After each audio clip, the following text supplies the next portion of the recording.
সৌরভ গাঙ্গুলীকে দাদা বলে ডাকেন স্ত্রী ডোনা। সৌরভ নিজেও তার স্ত্রীকে ডাকেন ম্যাডাম বলে।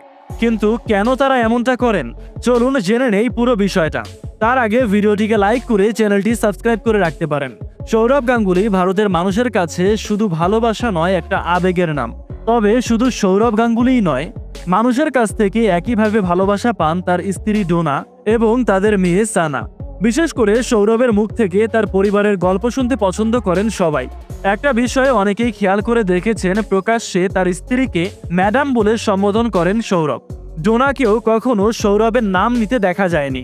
সেও সকলের সামনে সৌরভকে দাদা বলে ডাকে। অনেকেরই প্রশ্ন, বরকে দাদা বলে কেন ডাকে সে? এই প্রশ্নের জবাবে ডোনা জানিয়েছে, আসলে গোটা দেশের মানুষ তাকে দাদা বলেই চেনে, তাই পাবলিকের সামনে সে নিজেও দাদা বলেই ডাকেন।